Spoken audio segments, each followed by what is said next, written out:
I want to start, Scott, with Donald Trump's visit to China. But before getting there, we may start with Benjamin Netanyahu's latest interview on 60 Minutes. When he was asked about how do you see the future of the war in the Middle East, he said, "We are months away from putting an end to the war." And what does it mean when he says months away, and who's gonna fight for him, and what is the current situation with the fight in the Middle East? Benjamin Netanyahu telling you you're months away from something. I think you have to be careful, because I think for the last 30 years he's been telling us that we're a few years away or months away from Iran having a nuclear bomb. So apparently his relationship with the calendar is very loose. I don't really give a damn what Benjamin Netanyahu says, because he's irrelevant nowadays. We're talking about a situation where the United States no longer possesses the capacity to wage meaningful armed conflict against Iran in a conventional manner. The President Trump is running up against some very hard realities that he may be dismissive of it on the White House lawn when he says, "I don't care about the economic cost of the American people. It's about the Iranian nuclear bomb." Well, there is no Iranian nuclear bomb, but there is a huge economic cost to the American people, which will manifest itself politically to the detriment of the president.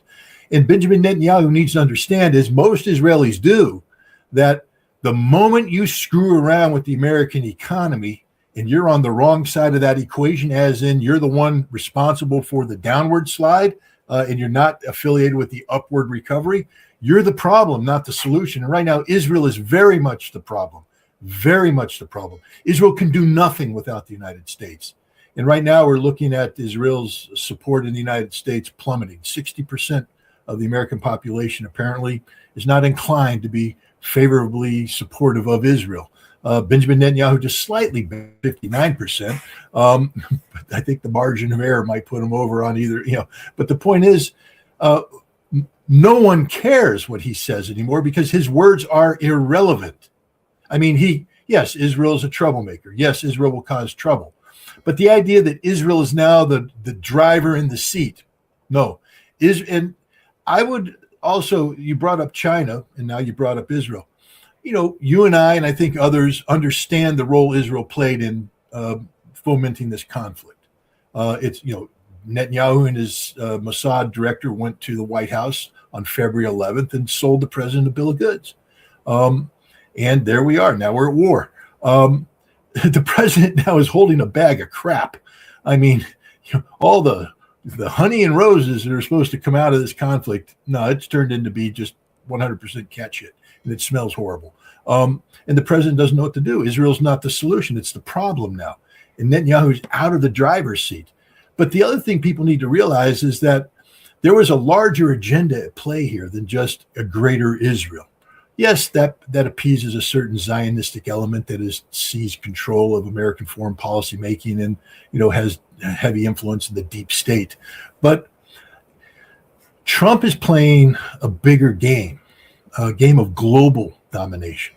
I mean, it's sort of hilarious now to look back on all the lies he told us when he ran for office. Everything he said was a lie. He wasn't seeking to redefine a relationship with the world where the rules-based international order was no longer the driver, that the United States would recognize that we live in a multipolar world. No, Trump was lying the entire time. He wants to dominate the entire globe. That's his persona. We should have known it. We know who this man is. We know that he's the biggest egomaniac in the world. He can never share anything with anybody. Donald Trump wants to be large and in charge. And what we're seeing with China is, the decapitation of Maduro in Venezuela was supposed to combine with the decapitation of Khamenei in Iran to create a situation where these two nations that were providing oil to China, one of the world's largest economies and a major competitor to the United States, by controlling the flow of energy to China, we were seeking to retard Chinese economic potential and create opportunities for us to, fill the void in the Pacific, especially. That's what this conflict was about. It was never about Iran's nuclear program at all. That was just the excuse that the president used to sell the war to the American public. And that excuse is wearing very thin right now because, at the end of the day, even though we don't demand evidence leading up to a war, once the war impacts our bottom line, we want evidence. And it appears that there is no evidence that Iran posed a threat. The president has a policy problem, a narrative problem. But he also has a larger geopolitical problem because the world that he was trying to create has come collapsing in on him. The effort to control the flow of energy to China has failed. I mean, yes, China is choked off, but he isn't going to China to dictate terms of the Chinese surrender, which was his original intent last month, which is why he had to cancel the trip. He's going to China basically to plead for help, to ask the Chinese, how do we get out of this? We together get out of this mess that we're in. And the Chinese, I think, will remind them that it's a mess you created, but we're here to help. And they'll try and find some way out. But, this isn't about Benjamin Netanyahu in the driver's seat. This is about Donald Trump's failed global vision, Scott Bessent's failed global vision. I mean, we keep talking about, Pete Hegseth, the necessity of Pete Hegseth's head to roll because of the incompetence of this military campaign. But the incompetence of Scott Bessent is playing out as well. This is a man who has consistently sought to use the energy markets to bring nations to their knees. He specifically said, we're going to bring Russia to its knees. How'd that work, Scott? Not too good, right? Yeah. And now he wants to bring China to its knees. Not working out too good, is it, Scott? And so the president, I think, is going to put his head on Bessent's head on the chopping block. He's getting just bad advice all around. But on Netanyahu, he's an aging, sick man who has no meaningful political support in Israel. He's holding on through the fabrication of security threats that have only brought harm to Israel. What problems has he solved? He hasn't solved Hamas. Just ask the IDF how it's going in Lebanon with Hezbollah. We blew up Hezbollah. We killed Nasrallah. We had the pager thing. We're so good. Wait a minute.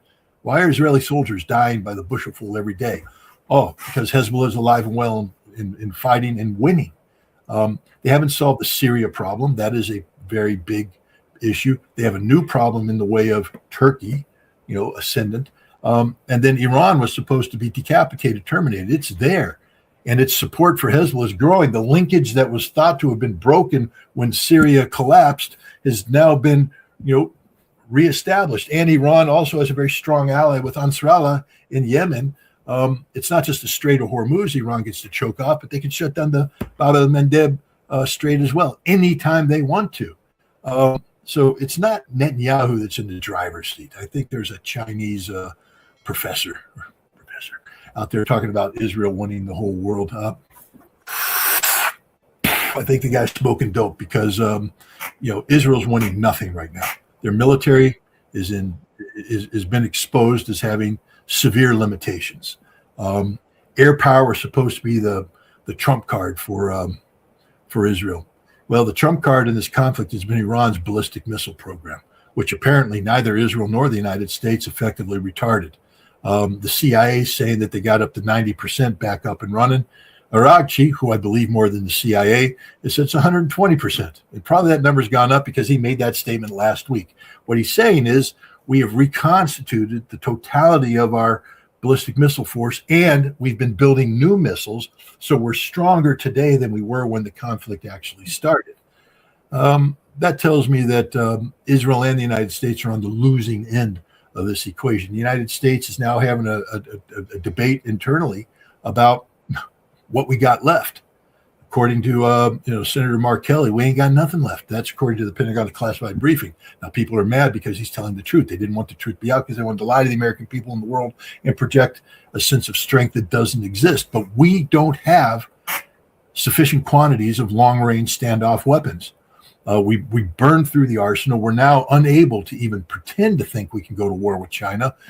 A war with Russia is out of the question, and we can't even sustain a meaningful campaign against Iran. If we start it up, we will run out of missiles. And Iran, like I said, 120%. We already proved we can't retard their capacity. They will be able to fire missiles all day long, all week long, all month long until every target they aim at is destroyed. We're out of missile interceptors. Our production isn't going to catch up for years, let alone the time to make it meaningful here. So, again, I think Israel is finished as the prime driver of what's going on in the Middle East. The prime driver today is Iran. They control the narrative. They control everything, and they're the ones we should be listening to. 60 Minutes should be calling it Iraqi. That's the voice they need to listen to. Netanyahu, I spit on him. Scott, when it comes to Lebanon, you've just mentioned, and I'm sure that you watched those two videos showing the FPV drones hitting, Iron Dome batteries. And Iron Dome was supposed to hit these drones, but it seems that they're not able to see or to hit these FPV drones. What is the problem with Iron Dome? We're not talking about the THAAD system or Patriot system. We're talking about Iron Dome dealing with rockets and drones. Well, Iron Dome was supposed to deal with Iron Dome was created not to shoot down Scud missiles, but to shoot down Katyushkas and the homemade rockets that Hamas was firing. Basically, what both Hamas and Hezbollah would do is take these inexpensive, inaccurate rockets and flood the zone, and fired at an area and rained down on the ground, and some of them would hit, most of them wouldn't, but it was terrorism from the standpoint of the Israelis. Iron Dome was designed to eliminate that threat, to create an affordable means of shooting down these low-cost threats. Now, if you have a drone that flies into the field of view of Iron Dome's target acquisition radars, of course, they can be shot down too. And if you have, a larger missile come in and dispense multiple warheads that come in, Iron Dome can also, in theory, be effective there. Although I think the intercept rate is too high for the Iron Dome system to handle. You need other missiles to do that. We don't have enough of those. But the FPV is coming in very low to the ground. And it comes in literally under the radar. And once it gets past that radar, as you see, they have free reign. The Hezbollah, I've been following this because I've been following drone warfare for some time now, both in Ukraine and in Russia, the way they fight there. Seeing what the United States is doing in terms of adapting to this reality. And so I watched the early Hezbollah drones with interest because, it takes a while to get used to operating a drone. The patience, it's like anything. Once you get a comfort level, the first time you fly a drone behind enemy lines, you're like, I got to act now. Something bad's going to happen. I got to act now. And what you have to cope with as a drone operator is you're going to lose drones because that's just happens. The Israelis have taken the Ukrainian, but because the FPV drones right now are fiber optic guided to get through electronic warfare jamming. And so, what the Ukrainians have done for some time now is to stretch the razor wire, barbed wire out, and then just have an automatic motor and it twirls. And as a FPV drone flies over, the fiber optic cable, of course, lags behind and droops. And as it flies over this wire, it gets caught up in there, it spins it up, and it'll break the wire, and then the drone will crash. So, the Israelis are doing this. So you're going to lose drones. That's just so the first thing you have to learn as an operator is if you're flying and the drone goes dead, call up another one. Start over. You're going to lose drones. So don't treat each drone as $1 million piece of equipment that has to deliver on the goods. The other thing is once you get there, don't panic. Search out your targets, prioritize your targets. You're there. The reason you're there is they don't have the ability to shoot you down. Take your time. The early Hezbollah FPV drones were marked by a sense of urgency. And so they would come in and literally dive at the first target they saw, bypassing other targets. What you see now is this maturity. It's almost as if they're mocking the Israelis. We're here. And it's a trick that the Ukrainians and the Russians play on each other. The sound of the drone it has a terrorizing impact. And if you look at both videos from both sides, when they hear that, you got the full attention of everybody on the ground. They're now totally focused on, trying to shoot this thing down or trying to make sure it doesn't hit them. Singular focus. And both sides, I think, get off on that. I mean, I think it's an empowering thing for a drone operator to watch guys on the ground panic because you have a drone flying around that can kill them. Hezbollah today is very mature in their drone operations. The videos you see right now show a patience, a maturity, knowledge of the Israeli operations. It's just been fascinating to watch the growth of this happening.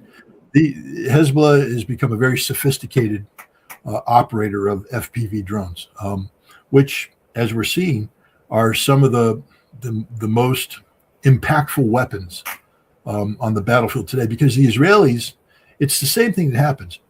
The Israelis were doing their traditional infantry armor assaults on fortified Hezbollah positions, and Hezbollah fights back in traditional ambushes, and it's very costly for the Israelis. So the Israelis are pulling back. But there is no safe zone. That's the beauty of the drones. The drones take the battlefield where, the force on force area, the red zone, and they extend it back. And I think the Hezbollah FPV drones are operating up to 20 kilometers deep. In Russia and Ukraine, they're going 50, 60 kilometers deep in some cases. And if Hezbollah can start projecting FPV drones 60 kilometers into Israel, Israel's going to have a big problem because there will be no safe zone. This is one of the things that's happened in Russia. People say, why are the Russians so slow? Well, gosh, guys, why don't you try fighting in drone warfare? You don't get to drive your logistics up to the front lines, offload, and go into combat anymore. You're offloading 15 kilometers shy, and then the troops have to move in on foot or come in with light vehicles to escape the drone blanket, and come in there. You can't mass troops anymore because mass troops invites drone activity. And so the whole war has been broken down into little penny packet combat activities taken across a broad front, which the Russians are winning, but it takes more time. Israel is going to find out right now that it can't sustain frontline combat with Hezbollah anymore because to generate the force creates opportunities for FPV drones. And then, in order to get that force up there, you've got to go through a 20-kilometer highway of death. There's southern Lebanon. It's not like a wide network. There's only a handful of traffic corridors that the Israelis can operate on. And if those traffic corridors start being interdicted by Hezbollah drones, the Israelis have a problem. And these videos prove that. Scott, before coming to this live, before starting this live, I was watching one of these Iranian commanders talking to Friday prayers in Iran. He said the question on the part of Iranians is not if the United States is going to attack or not. The question is, what would be the sort of attack? The attack is going to be assassination again, or they're going to attack with some sort of invasion, or they're going to start attacking, infrastructures in Iran. And this is the calculation on the part of Iranians. And when it comes to Netanyahu, I'm sure, because he said that in 60 Minutes in this interview, he said that he wants the continuation of the war. But what is your understanding and the reality of the continuation of the war? Because Donald Trump is going to get back on Friday. He's going to be in China. He's going to get back on Friday. If he wants to start the war, it's going to be on Saturday, Sunday, which is, the market is closed and he can start the war. And what do you make of it? Let's preface this by pointing out that before Donald Trump went to China, somebody else went to China. I think his name was Iraqi, and I think he's the foreign minister of Iran. He also went to Russia and met with Vladimir Putin. And, one of the messages that apparently Iraqi gave to Putin, who then gave it to Trump in a 90-minute phone call, was the consequences of renewal of major kinetic activity against Iran. I don't know the details of it, and it hasn't been spelled out, but my understanding, reading the tea leaves, and you can correct me if you're wrong. If I'm about to say anything that you're like, no, Scott, that's not what's happening, please, because I'm reading tea leaves, and that's never the best way to do it. I'd like to hear it straight up. But the Iranians, I believe, have put the Gulf Arab states on notice.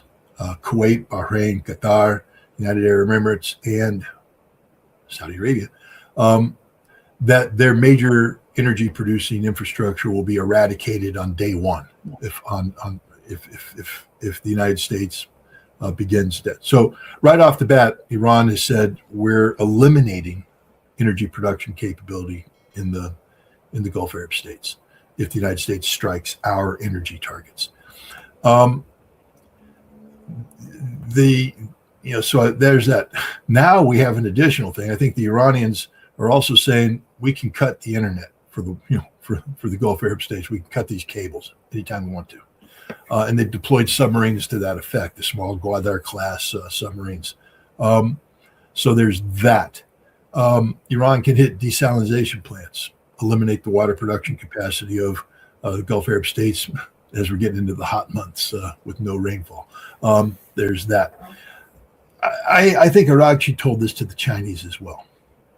And I think Donald Trump's going to be put on notice that that's just not an option. There's, if you do this, the economic consequences you're going to pay are going to be outrageous, and we'll be paying them too. So let's not do that. There is and the other problem is sustainability. Okay, so we start a fight with the Iranians. Let's say that we shipped enough long-range standoff weapons where we can, resume our previous pace of operations. That went for 37 days. I think the best guess right now is that we'll run out of ammunition in less than a week. So we got a week's worth of bombing. So we're going to accomplish in a week what we couldn't accomplish in 37 days. People say the targeting's better. Well, the best targeting was the targeting we used on day one of the attack, and we ended up killing 165 schoolgirls. So there is no military solution. The other thing is we're just out of interceptor missiles. I mean, we've stripped everything bare. We've brought it in. The Iranians will flood the zone. We'll deplete our stocks. The Gulf Arab states will deplete their stocks, and then we'll just be sitting ducks for an Iranian ballistic missile force that has gotten stronger, not weaker over time. And I think this will be told to Donald Trump. So those who say that, there could be a resumption of military action on Saturday, if I were betting, I'd say, no, that doesn't mean that it's not going to happen. Of course, we're dealing with a madman in the president, literally an insane individual. I get a lot of pushback on that. People don't realize that I've actually been studying this issue for some time now. In 2019, I attended a conference that was televised on C-SPAN of psychiatrists and psychologists, board certified, head by Bandy Lee, a doctor from Harvard Medical, I think Harvard Medical. And they were making the case that Donald Trump was a malignant narcissist and that he manifested in a mental illness. Now, at that time, I pushed back. And I said, first of all, the Goldwater rule says you can't make a long-distance diagnosis, so what the hell are you doing? And, Donald Trump isn't that. Donald Trump's just a guy with an ego. He's a narcissist like almost every politician is, but to say malignant narcissism, Well, Bandy Lee and her colleagues have been vindicated. 100%. This man is mentally ill. The proof is in the pudding. It's there for everybody to see. He's not a president. He's a cult of personality. I just came back from Washington, D.C. That son of a bitch drapes his image over buildings as if he's some sort of god or, all looming Caesar face there. Donald Trump looking down on you. That's not what this country's supposed to be about. This is a man who tries to bribe senators to get his name on tunnels and railroads and airports. Why? Because it's a cult of personality. So we don't know how he's going to respond. It's very difficult as a geopolitical analyst or a military analyst or an energy security analyst to think logically when we have to deal with the mentally ill because they don't think logically. But in case he has a moment of coherence in China, I think he's going to be told that there is no military solution, that you can't win what you're about to start. In fact, it'll only get worse for you. And I think Donald Trump one of the ways that the narcissism plays in favor of a peaceful outcome is hopefully people are telling him, Mr. President, your legacy is on the line here. This isn't just about a defeat against Iran. We're talking about your political defeat at the polls in November that could lead to the demise of everything you've worked for.